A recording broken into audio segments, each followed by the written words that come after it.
Our next presenter, which is Lawrence Taylor, he's the CEO of Christina. Christina Development Company is a vertically integrated real estate sponsor and manager that was founded in 1977 and headquartered in Malibu, California. For more than 40 years, they have sponsored direct real estate investment in the West Side region of Los Angeles, including Beverly Hills, Brentwood, Century City, Malibu, Santa Monica, Westwood, West Hollywood, and Venice in the Silicon Beach area. They're executing a proprietary and proven strategy, which is focused on tax-advantaged wealth preservation and long-term capital appreciation. Hopefully I didn't steal too much of your thunder. Lawrence Taylor, the mic is yours and the presentation is all yours. Tim, thank you so much for a wonderful introduction. And no, you didn't say too much or take anything away from what I have to say. Real estate as an investment class, of course, has been around, for the ages, and I don't believe there's anything that we do that's any different than has been done over the last several hundred years since America became America. Essentially, we're old-fashioned real estate investors who learned early on and took advantage of the reality that if you buy great real estate in a great location, operated over an extended period of time, you will become extremely wealthy. And so our investors have become wealthy, our firm has grown substantially, and we've stayed close to our knitting. The greatest fortunes in real estate are made by strategic, localized, geographically defined investing. More money is made owning 4 blocks of Madison Avenue in New York City than can be made investing in Des Moines, Iowa. So these concepts are concepts that, because of the change in law in 2012, ushered in 2012 because of the Jobs Act and codified by the SEC in 2013, for the first time since 1934, we can take what we've been doing, which is offering direct real estate investments to accredited investors here in Los Angeles and in California. We can market the opportunity nationally, and that's what we've been doing consecutively for the last 4.5, 5 years. And we're on our 4th private equity real estate company. We've literally done nothing to market or advertise or expand other than utilizing opportunities like this and posting things on our website. And we've raised a lot of awareness of the fact that people have an opportunity to live in Pittsburgh, Pennsylvania, and own a building in Beverly Hills, California. So the thing about real estate that we know from our experience is that real estate is something that people yearn to own because it's real, no pun intended, and it's tangible. And in times of distress, people really are looking to hold on to tangible things like gold, for example. But real estate is something that belongs in everybody's portfolio. But this country, since 1934 and the implementation of the Securities and Exchange Act, it has been the single most difficult thing for investors to access. There's just no efficient marketplace available, no efficient marketplace, and no efficient way for people to own real estate because it's a very management-intensive business, and every real estate opportunity requires a sponsor. But in a localized manner, in every city in the United States, there's firms like Christina that form entities, buy real estate, and every real estate investment is a composition of equity, debt, and property. And within every single state of the union until 2013, every state had their own limitations on how capital could be attracted and how people could invest, but very, very limited.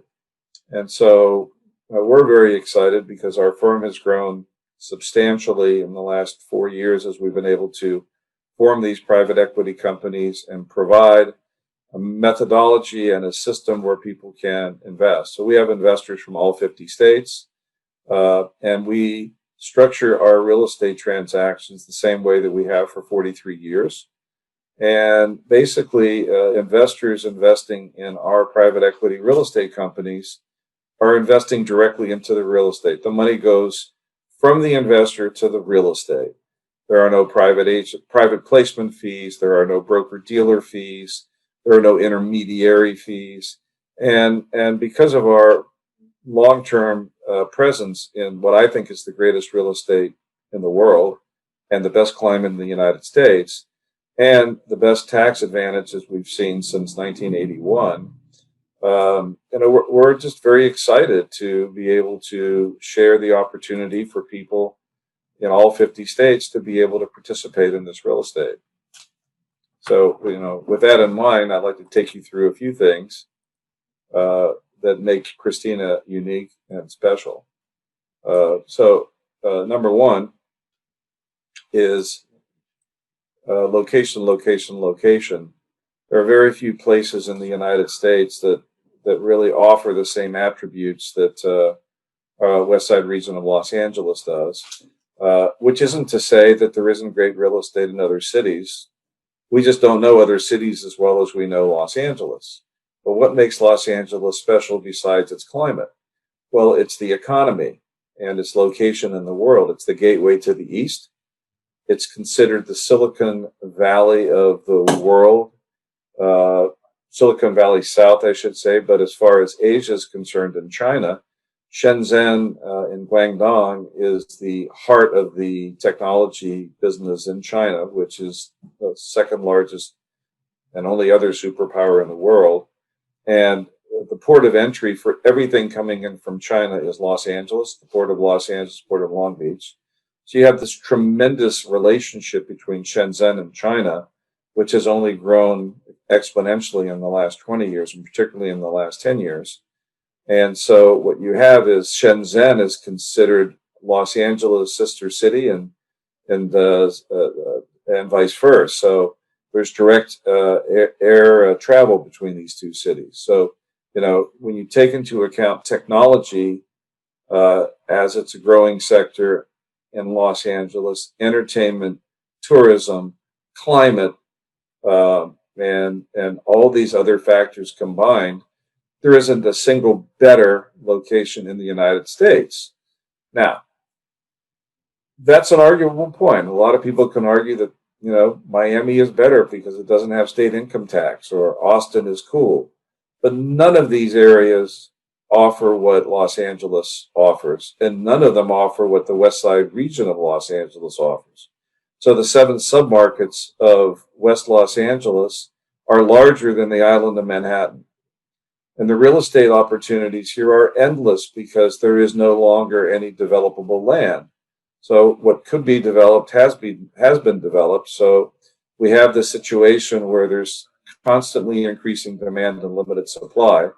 So it's no secret that for more than 40 years, we've never had a single dollar in loss, and our returns have been double-digit returns, and generally on average for the last 27 years, about 20%, without taking into account that the U.S. government primes all real estate investment by giving us generous tax depreciation, amortization, special write-off rules that contribute to allowing us within one portfolio to have multiple properties. And within that portfolio, the losses generated by one property offset the income and gain from another property. So most of the gains and most of the profits that our investors have obtained over time have been on a either tax preferred or tax deferred basis. And so if you take that into account, along with all the other things, it's pretty dynamic. And so I personally am very thrilled to be able to be part of the opportunity to grow this, to grow the company's ability to reach investors in 50 states. So on the slide that I just put up, these are just examples of properties that are in our current Christina Real Estate Investors 4 private equity company, which will have raised the awareness across the country of the opportunities, and which was capitalized at $50 million. It is purchased up in the upper left-hand corner of this property on Larrabee Street. Happens to be just one property north of the Sunset Strip, across the street from where a brand new hotel is about to be developed, which will be a Mandarin Oriental, and is next door to the world headquarters of IAC, which is Barry Diller's company, with views of the city of Los Angeles. This is a project that is fully entitled, will be developed next year. Next to that is 6615 Pacific Avenue. There's a property that was built about 58 years ago, before the Coastal Commission limited construction of this type. It's the only multi-unit apartment project built directly on the sand in the city of Los Angeles. It's priceless, and we bought it from the original developer, who was 96 years old and wanted to distribute his money to his beneficiaries while he was still alive. But again, every one of these acquisitions are unique, and they're a discount to market value. We don't buy properties at market and hope that they're going to become more valuable. We buy them at below market, knowing that when we bought them, they're already worth more than what we paid for them. So, for example, the Pacific Avenue property on Playa del Rey Beach, which is in the heart of Silicon Valley, is irreplaceable. We may convert this to a condominium project at some point. At the very least, the rents are about 75 to 85% below market. And under current city regulations, every time a tenant moves, we can move the rents to market. So we intend to substantially improve this. But this property that we paid about $10.5 or $10.9 million for, probably worth $16 million today. We've only owned it since October, but we just stole it. You go in the lower left-hand corner, there's these 4 properties on a street called Hayworth. I bought these 4 properties out of a portfolio due to the death of the 94-year-old patriarch who built the building starting in 1956. They are located 1 block from CBS Television City, which is about to be redeveloped into a major city within a city. It's been sold for about $900 million, and it's got a 10-year development plan. It's across the street or walking distance to the world-famous Farmers Market Grove Shopping Center. And it's also 1 block off of the West 3rd Street Shopping District, which stretches from the Farmers Market and the Grove Shopping Center all the way to Cedars-Sinai Medical Center to the west. It's a very, very popular growing street that we've been investing on this street and in this area for more than 40 years. We know it like the back of our hand. So what's exciting about these 4 apartment buildings? Everything. Number one, the owner had no debt on these properties for more than 35 or 40 years, had no incentive to raise rents, had no incentive to improve the property. So we bought them at basically land value, but we have income and we have massive depreciation write-offs here in 2020. So we're gonna have tremendous losses, K1 losses, but we have positive cash flow on existing income, and the properties are probably worth $4 to $7 million more than we paid for them. Then on the lower right-hand corner of the screen, you'll see the Orlando Hotel, which we, with partners, developed in 1982, opened for business in 1984. It's the single largest hotel in the 3rd Street Shopping District, 100 rooms, and we are currently buying directly across the street this corner that we coveted for years, but we were unable to get until the matriarch of that family died at age 100. We're buying that from the trust. It was appraised at $11.4 million. We're under contract to buy it at $8.8 million, and we got the trust to carry back $4.4 million at 3% interest only for 5 years. And we're going to substantially renovate the property, reposition it for retail. To be honest with you, it's just been zoned as a TOC Tier 2 high density property, which will allow it to be as tall as 7 stories and provide 47 residences with retail below. So we have 2 options. We could simply operate it as retail, do a cosmetic upgrade to it, or tear it down and build a new building. So we'll do both. We'll renovate it, we'll remarket it, relet it, and we'll also entitle it for something more to create value. So this just gives you an idea of the way we look at real estate, the way we acquire real estate, and really it's just the best of the best in terms of location. So I'll go on to the next slide if I can. Oh my God, that's just a picture of me. You don't want to show that. Anyway, 43 years. There, you have 10 minutes left for the audience for Q&A. Okay. But anyway, 43 years in business. I can't believe how old I am, but it's true. I started when I was 18. And collectively, our team here has been together for a long time. So we do have probably more than 100 years of experience, but not broadly. We have never left this market. This is where we live and breathe. And the worst that we've ever done on an investment is make a profit. The best that we've ever done is make 9 times the original investment. But held over a period of time, our strategy is to return capital as soon as we can to our investors, always on a tax-deferred basis. But once you have your own money back and you still own the real estate, it's like owning an oil well that keeps pumping for years with tax benefits. And on that, I'll open it up to Q&A.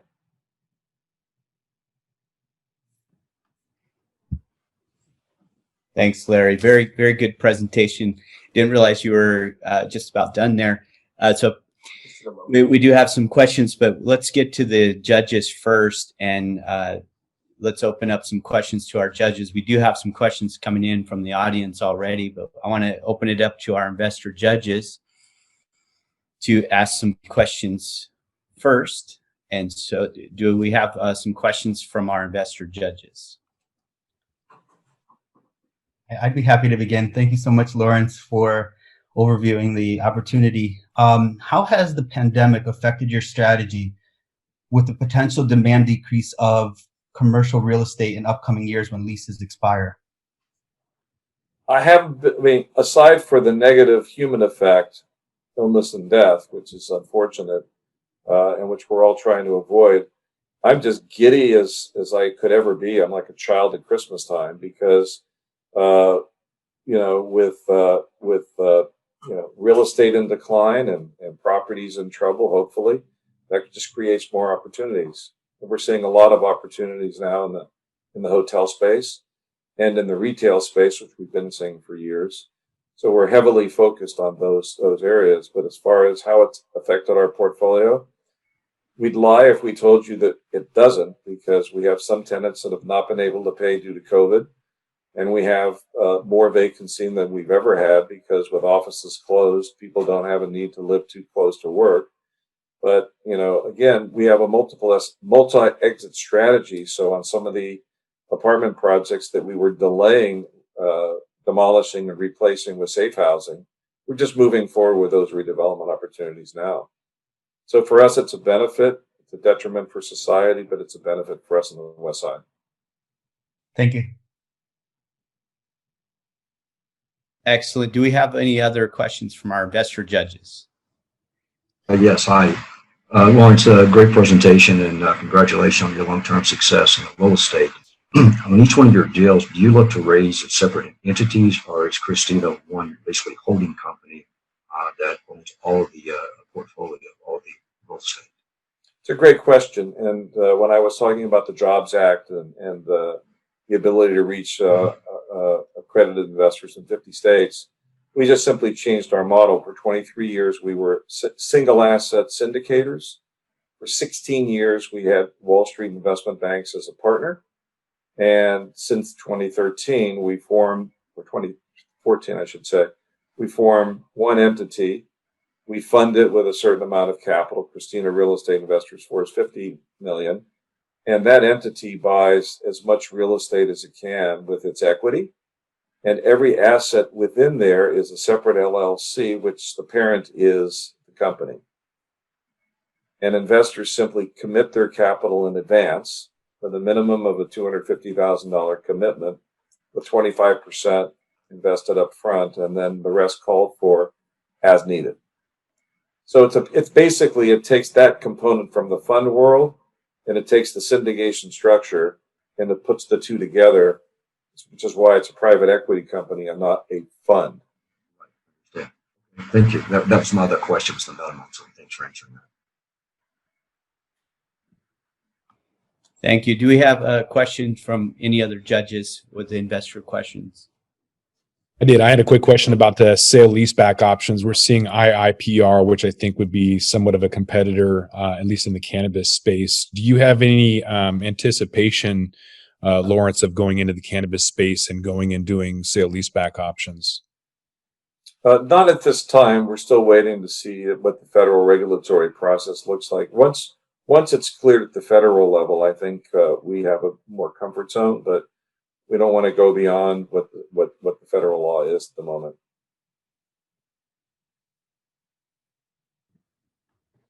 In fact, I would mention that a lot of our loans on our properties are through federally insured institutions that have an absolute bar to leasing to any business that's in the cannabis business. Excellent. We do have some questions. If we don't have any other questions from the investor judges, we do have some questions we want to get to from the audience. First question is, so what makes Christina better than a traditional real estate fund or REIT, real estate investment trust? Well, number one, it's not a fund. A fund has a defined life, usually somewhere between 4 and 10 years. And at which point in time, the fund simply buys real estate, sells real estate, manages and operates real estate, and then comes the defined time period where it has to sell its assets. It exists for a reason, and there's plenty of funds out there. But from a real estate perspective, if you're buying the greatest real estate in the world, number one is, why would you ever want to sell it? Number two is, why would you just pick a date arbitrarily to say the fund ends? What if the fund ends and you're in the middle of a recession? The only thing good about that is that we get to buy when they have to sell. So funds make absolutely no sense for long-term real estate investment. And as far as REITs are concerned, it was an original idea created by Congress in the late 50s and early 60s to give small investors access to real estate. It failed then because it was just poorly conceived. And today, they're nothing other than large companies that happen to own real estate, but you don't really own any real estate. You just own a share that you can sell on the open marketplace with a click of the mouse on your computer or a click on your telephone. But you're not owning any real estate. You're not getting any tax benefits. You're not getting any ownership directly in real estate. You just happen to own stock in a company that generates its revenue from real estate. That's not really a real estate investment. Excellent answer, Lawrence. Another question we have is, what do you anticipate will be the next acquisition for the company? Oh, well, that's very interesting. In our pipeline right now, we happen to have a hotel property that's located on one of the most famous streets in the world that we're under contract to buy. It's a world famous street. We're buying it from the original, not the original owner, but a long-term owner that happens to own other hotels. But this particular hotel is dead center in the most exclusive, highest rent, most famous retail street in the world. That's pretty much what we're concentrating on right now. Excellent. I imagine you can't tell us that street right now. It's probably under NDA right now, Lawrence. We appreciate the answer and the insight. You're definitely well connected in that in your region. You're definitely well connected, and I'm sure that these are deals you've been looking at for years and years. And no one's going to beat you to a deal that you've looked at. I truly believe that. Next question that comes from our audience is, how many deals do you look at before you choose to buy a property? I would say that right now we're seeing about 10 a week. That out of the 40 or 50 that might come through the firm, I think we're seriously look at 10. We haven't really locked on anything that really is very attractive to us in the last month or so. Our last acquisition was in October, the Pacific property on Playa del Rey Beach. But we see a lot and we buy very few. So I would say our ratio of deals that we do diligence on and the ones that we close is probably about 3%. So for every 100 properties that we actually are interested in, we'll probably acquire 3. That's quite a bit of deal flow. Just as a reminder too, if you have a question, you can type it in the bottom in the Q&A button. We are seeing them come into the chat, but there is a Q&A button at the bottom of your Zoom app. I do see one that came into the chat. That's an interesting question for Lawrence. Lawrence, how do you pay the investors? Is it on a per? I just missed that. Is it on a per project basis, or how actually do investors get paid from? Okay, so as the properties are performing, properties perform in a variety of different ways. Operating cash, just because of revenue less expenses, less debt service yields cash. Properties present opportunities for financing and refinancing, which gives us an opportunity to take advantage of better debt terms and increasing debt that we distribute on a tax-free basis to our investors. And also from dispositions, if and when we do have dispositions. So those are the 3 main sources: operational cash, financing, and disposition. Disposition is our least attractive because we really don't like to pay taxes, and there's a capital gain involved. But because we own multiple properties in one portfolio, we can exit a property and distribute the money tax-free to our investors with the built-up of losses that we have from the other properties. So this year we will have sold 2 properties. One that we bought for about $7 million and sold for $16 million after having financed it twice and distributed about 70% of the capital. And another property that we purchased for about $13 million, we've sold for $19 million. We're not going to close it until next year, but we financed that one twice and distributed most of the money on a tax-free basis to the investors. So we pushed it into next year just in case we don't have enough losses. We know we'll have losses next year. Thank you, Lawrence, for that. Do our investor judges have any other questions to help you today? Our investor judges, do we have any other questions from our investor judges?